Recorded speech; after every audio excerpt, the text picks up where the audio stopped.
My name is Jennie Stevens. I'm the Dean's Professor of Sustainability Science and Policy at the School of Public Policy and Urban Affairs, and I'm also the Associate Director of the Global Resilience Institute here at Northeastern.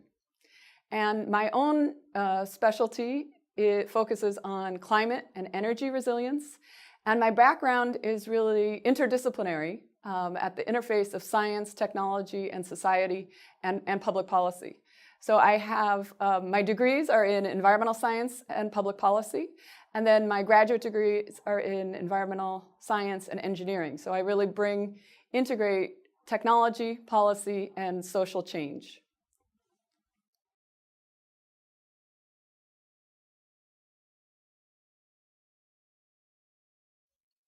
I define resilience in my work with regard to preparing for, learning from, and adapting to disruptions of all kinds. Specifically in climate change and energy system transition work, we can think about the terms climate resilience and energy system resilience. So climate resilience really refers to being prepared and adapting to and learning from all kinds of disruptions that are associated with climate change. And those include physical and natural disruptions like gradually increasing sea level rise or more intense and frequent storms, but also social resilience disruptions, including growing inequality in society and how that connects with increased vulnerability of certain communities and certain regions of the world to the impacts of climate change. With regard to energy, I think about and define resilience and energy system resilience as connecting to and thinking about how our energy systems contribute to a community or societal preparedness and adaptability to disruptions of all kinds. So in my work, I focus a lot on the renewable energy transition, which means a gradual shift from an energy system that is primarily fossil fuel based to an energy system that is primarily renewable based.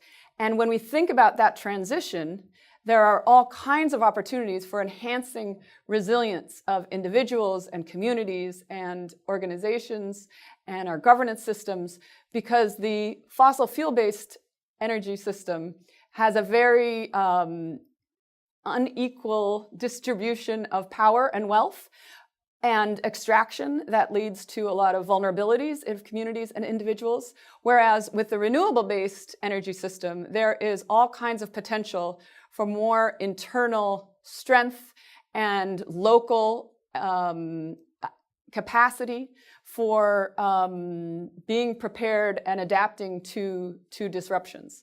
So that's how I define resilience in my climate change work and in my energy system transition work.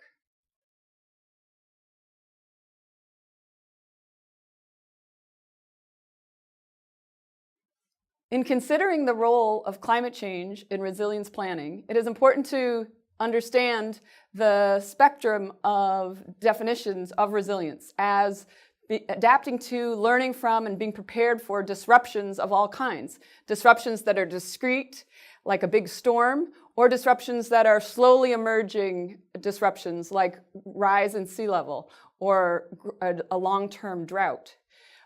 Both of these are important to consider in resilience planning when we think about climate change. And the kinds of preparations that are needed in resilience planning for the short-term discrete events versus the long-term events are often kind of different ways of thinking in terms of being prepared for an extreme event like a big storm, or the slowly emerging disruptions that are more recurring and kind of behind the scenes, something we're always having to deal with in our planning for our communities.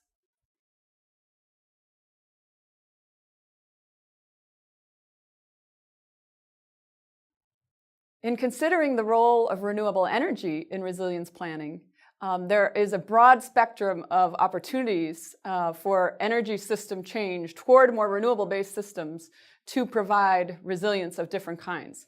We can think about renewable energy as locally appropriate energy that communities can have control over in ways they can't in large-scale fossil fuel-based systems.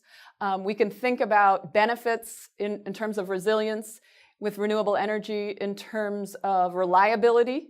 If there is a big storm and the grid goes down, if in a renewable-based system with appropriate infrastructure and battery technology perhaps, there are ways for communities to be islanded and be able to bounce back and have electricity the day after the storm's over if the system is set up in such a way that the locally appropriate grid system enables that. So there are very specific kind of infrastructural ways that renewable energy offers community resilience. There are also social ways that renewable energy offers community resilience. And some of my work focuses on a concept called of energy democracy, which relates to the idea that if individuals and households and communities have control of their energy system with locally appropriate renewable-based energy, they have power, not just economic or in terms of the actual energy produced, but we are able in those situations to actually distribute political power as well, because people have control, people are not beholden to external sources of fossil fuel energy, for example, and there is potential for communities to build strength and a certain type of social and societal and community resilience that can be connected explicitly with the energy technologies that are deployed within that community.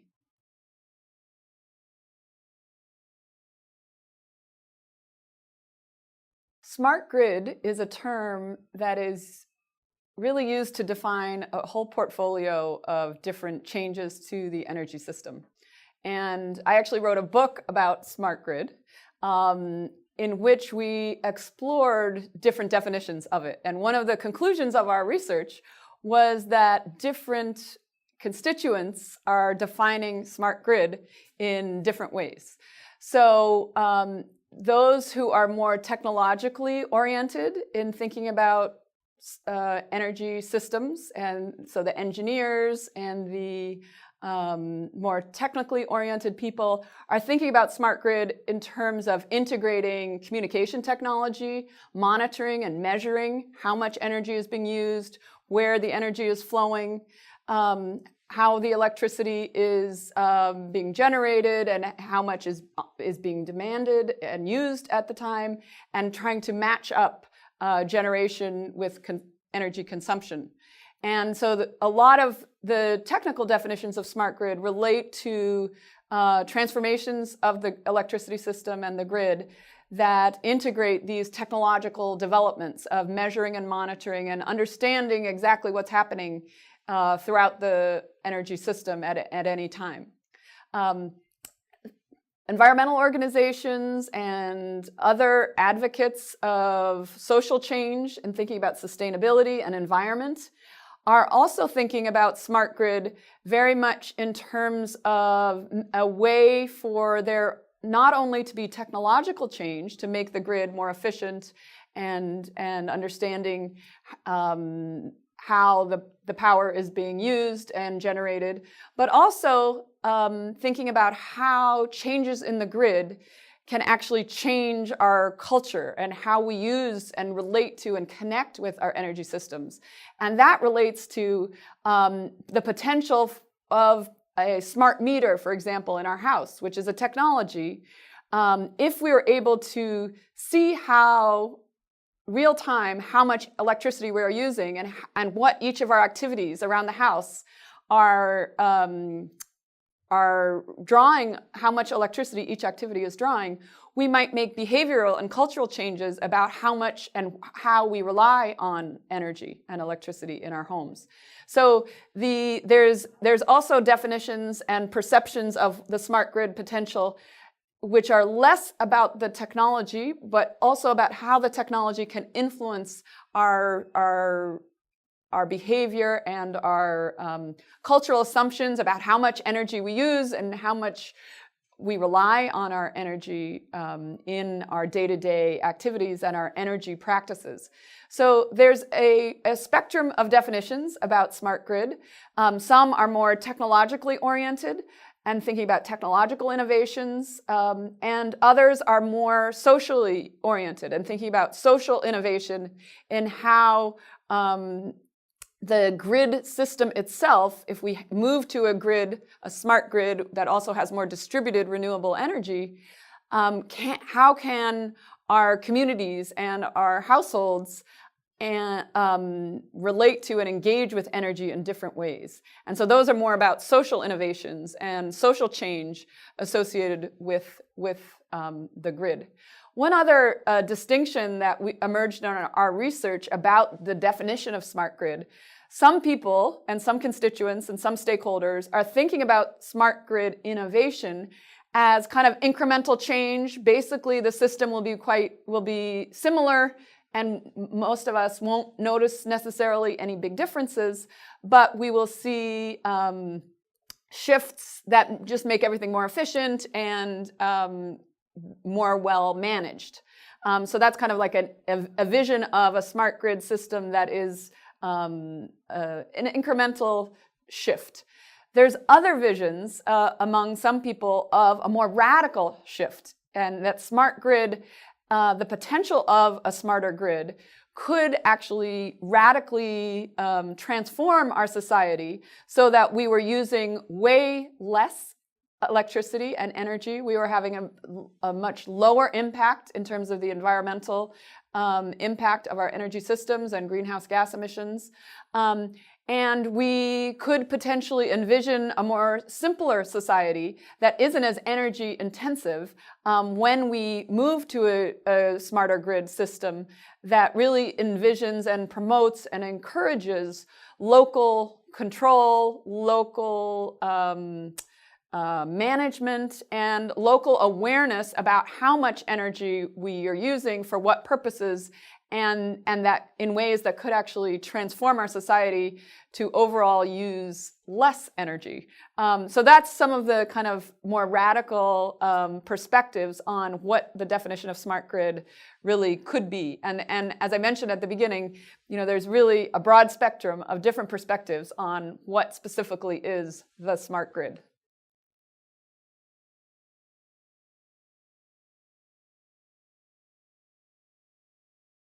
Okay, so when I think about the role of smart grid in resilience planning, I would characterize that in two distinct ways that smart grid is really critical for resilience planning. The first has to do with reliability and resilience of our energy system, because all of us need access to electricity. We are, as a society, more dependent than ever on electricity. We are unable to communicate with each other. We're unable to pay our bills.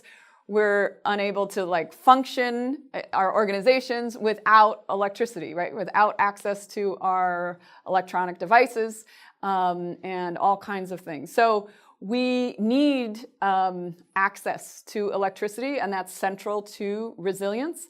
So any investments and improvements in our grid system that are able to strengthen that reliability and the security of that access to electricity are critical. So when we think about smart grid improvements with measuring and monitoring the power that's going through the grid, knowing when there is an outage so that we can go into that community or that place and fix that promptly, that is all part of the potential of smart grid. So strengthening the infrastructure associated with our electricity access and preparing it for inevitable disruptions of all kinds, whether it be more frequent and intense storms, or other kinds of potential terrorist attacks or other disruptions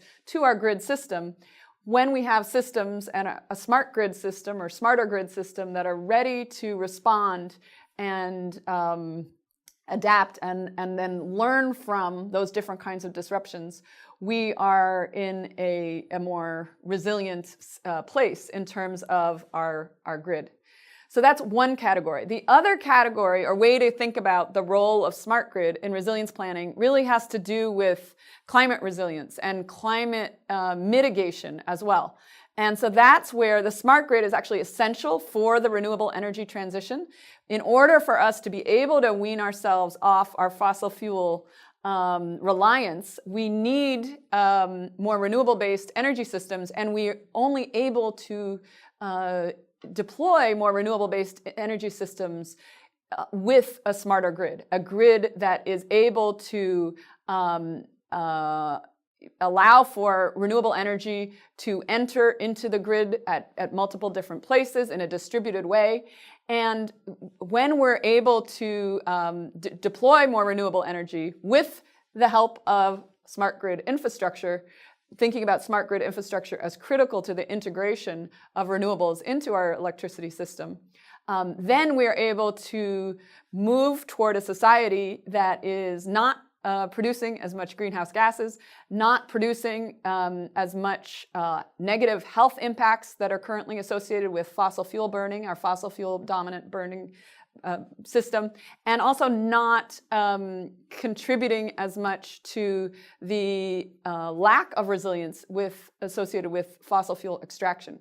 So all of the negative community aspects of the fossil fuel-based system are diminished, and when we think about the integration of smart grid and renewables, and that is another way of thinking about the role of smart grid in resilience planning.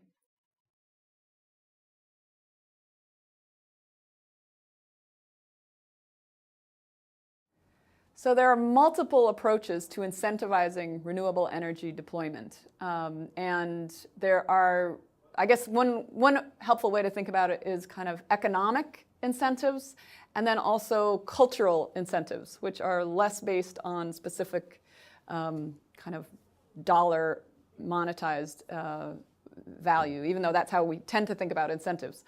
So in terms of economic incentives, there are multiple approaches in terms of providing subsidies for installing renewable energy, providing policy incentives at different levels, whether it be at the state level or individual community level, to encourage and promote with certain goals that states or communities must reach in terms of a certain amount of renewable energy, that percentage of renewable energy that a community or a state or even a national level or an organization may want to commit to.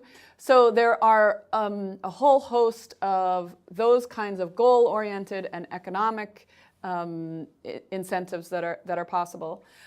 There's also attention being paid to reducing subsidies and economic incentives for maintaining and perpetuating our fossil fuel-based system, because renewables and our fossil fuel-based system, when we think about this in terms of a transition, when we want to promote one, we also want to kind of level the playing field and reduce the incentives and the encouragement to perpetuate and stay reliant on fossil fuels. So there is some new research out that really characterizes how much subsidies and incentives we do have to promote and encourage fossil fuel reliance. So I see the connection with incentivizing renewables as parallel and complementary to also reducing subsidies and disincentivizing fossil fuels. So those are intricately linked in terms of how I see it. So in addition to the economic incentives and characterization of thinking about encouraging renewables, there's also a whole host of kind of social and cultural ways that we can and that we are incentivizing renewables. And that has to do with raising awareness culturally about the negative societal impacts of fossil fuels and the potential benefits society-wide of renewable energy. And the benefits are well beyond greenhouse gas emissions. Yes, solar, wind, and tidal energy and geothermal energy are, produce way less or carbon emissions and greenhouse gas emissions. But in addition, they offer a different way of managing and engaging with our energy system. And the benefits are more broad than the cost or the environmental impact of the energy technologies that we use.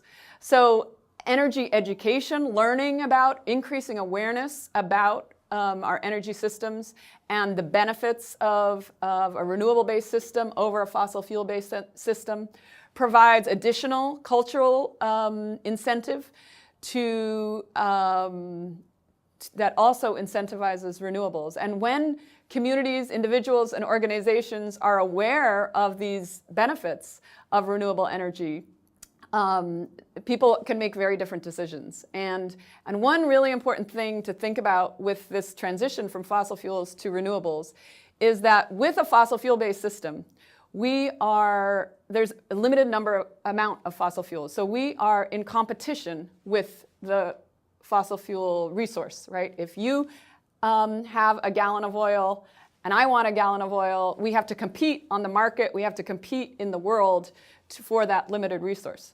When you move to a renewable-based system, it's a completely different model because you can have solar panels on your roof and I can have solar panels on my roof and we don't have to compete for that source of energy.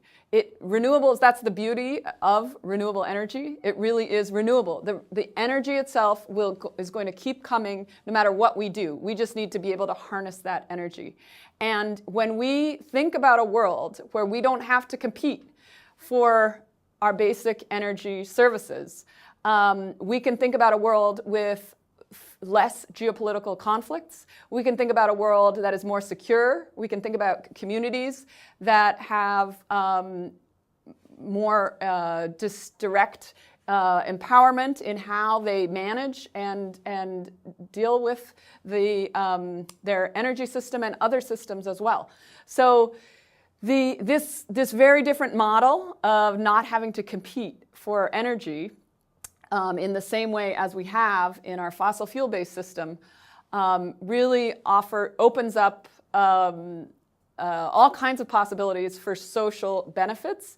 And once people, as communities and individuals and organizations and governments are recognizing this potential, that is a huge incentive. And culturally and kind of socially, it's not necessarily thinking about it explicitly in the economic terms, but in terms of really understanding and connecting and relating to our energy systems and the potential there for societal benefits.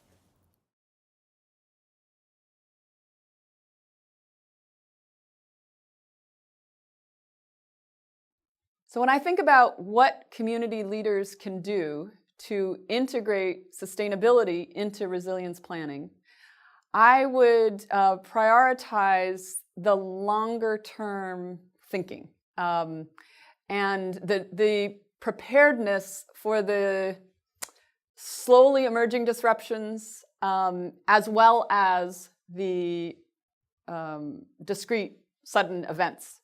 I think a lot of resilience planning by necessity and in response to disruptions of discrete sudden events is focused on how to prepare for and learn from and adapt to those discrete events.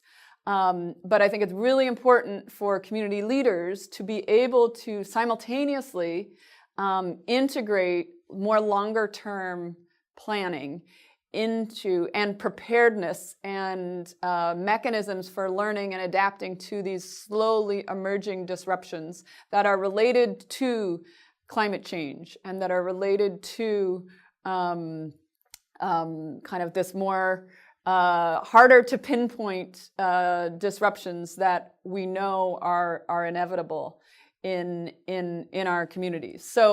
So I think that the recommendation or the broader perspective that I would add is in addition to planning for the discrete sudden events, really taking time as community leaders to consider and think out 10, 20 years, where is the community going to be with regard to climate impacts.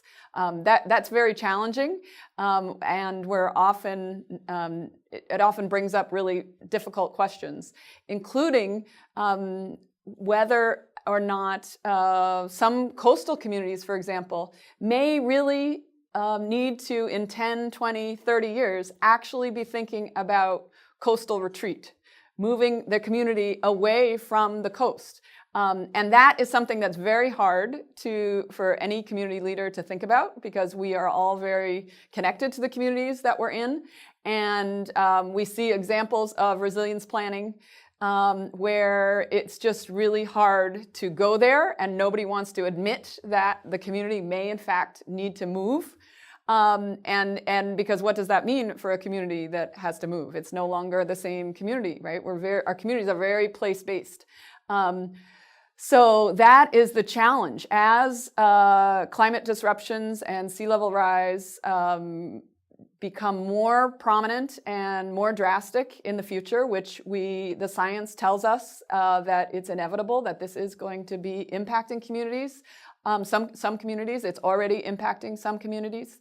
And we need to be able to acknowledge and really wrestle with some of those hard questions of what are the real risks that our community needs to prepare for 10, 20, or 30 years down the line. And for some communities, it's really, really difficult to do that.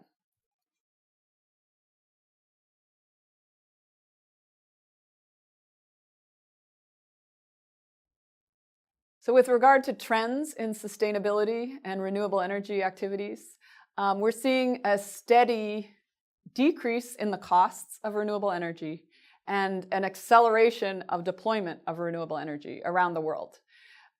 This is exciting, and it's opening up all kinds of new opportunities in terms of jobs, in terms of community resilience, in terms of local control and empowerment.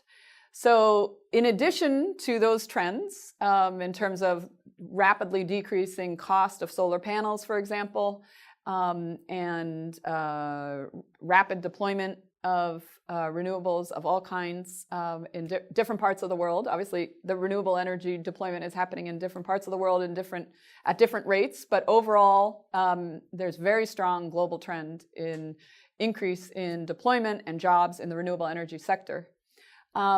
In addition to that, we are seeing resistance to those trends, and resistance particularly from those organizations and individuals who have been profiting from the fossil fuel-based energy system that we have become reliant on.